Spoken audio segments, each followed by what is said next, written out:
इसलिए मन में यह प्रश्न उठता है, क्या ईश्वर ने अपनी प्रजा को त्याग दिया है?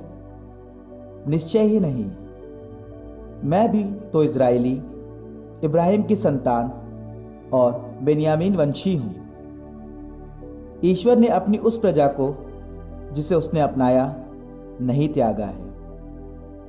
क्या आप नहीं जानते कि धर्म ग्रंथ एलियस के विषय में क्या कहता है? जब वह ईश्वर के सामने इज़राइल पर यह अभियोग लगाते हैं, प्रभु, उन्होंने तेरे नबियों का वध किया है, उन्होंने तेरी वेदियों को नष्ट कर डाला है, मैं अकेला बच गया हूं और वे मेरे प्राण लेना चाहते हैं। इस पर दिव्यवाणी ने उनसे क्या कहा? मैंने 7,000 लोगों को बचा रखा है जिन्होंने बाल के सामने घुटना नहीं टेका है। इस प्रकार इस समय भी ईश्वर की कृपा ने एक अवशेष चुना। यदि यह चुनाव कृपा द्वारा हुआ तो यह कर्म कांड के बल पर नहीं हुआ, नहीं तो कृपा नहीं रह जाती। तो इसका निष्कर्ष क्या है? इज़राइल जिस बात की खोज में था उसे नहीं पा सका, किंतु चुने हुए लोगों ने उसे पा लिया और शेष लोगों का हृदय कठोर बन गया।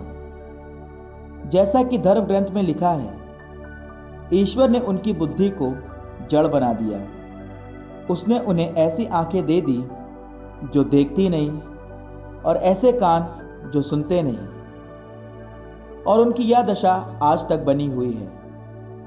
और दाऊद कहते हैं, उनका भोजन उनके लिए फंदा और जाल बने, वह उनके लिए पतन और दंड का कारण हो। उनकी आंखें धुंधली पड़ जाएं जिससे वे देख ना सके। तू उनकी कमर सदा झुकाए रख। इसलिए मन में यह प्रश्न उठता है, क्या वे अपराध के कारण सदा के लिए पतित हो गए हैं? निश्चय ही नहीं। उनके अपराध के कारण ही गैर यहूदियों को मुक्ति मिली है, जिससे वे गैर यहूदियों की स्पर्धा करें। जब उनके अपराध तथा उनकी अपूर्णता से समस्त गैर यहूदी संसार की समृद्धि हो गई है, तो उनकी परिपूर्णता से कई अधिक लाभ होगा। मैं आप गैर यहूदियों से यह कहता हूं, मैं तो गैर यहूदियों में प्रचार करने भेजा गया और इस धर्म सेवा पर गर्व भी करता हूं, किंतु मैं अपने रक्त भाइयों में प्रतिस्पर्धा उत्पन्न करने की और इस प्रकार उनमें कुछ लोगों का उद्धार करने की आशा भी रखता हूं। क्योंकि यदि उनके परित्याग के फलस्वरूप ईश्वर के साथ संसार का मेल हो गया है, तो उनके अंगीकार का परिणाम मृतकों में से पुनरुत्थान होगा। यदि गुंदे हुए आटे का पहला पेड़ा पवित्र है, तो सारा गुंदा हुआ आटा पवित्र है, और यदि जड़ पवित्र है तो डालियां भी पवित्र हैं। यदि कुछ डालियां तोड़कर अलग कर दी गई हैं और आप जो जंगली जैतून हैं उनकी जगह पर कलम लगाए गए और जैतून के रस के भागीदार बने, तो आप अपने को डालियों से बढ़कर ना समझें। यदि आप गर्व करना चाहते हैं तो याद रखें कि आप जड़ को नहीं संभालते, बल्कि जड़ आपको संभालती है। आप कहेंगे, डालियां इसलिए काट कर अलग कर दी गई कि मुझे कलम लगाया जाए।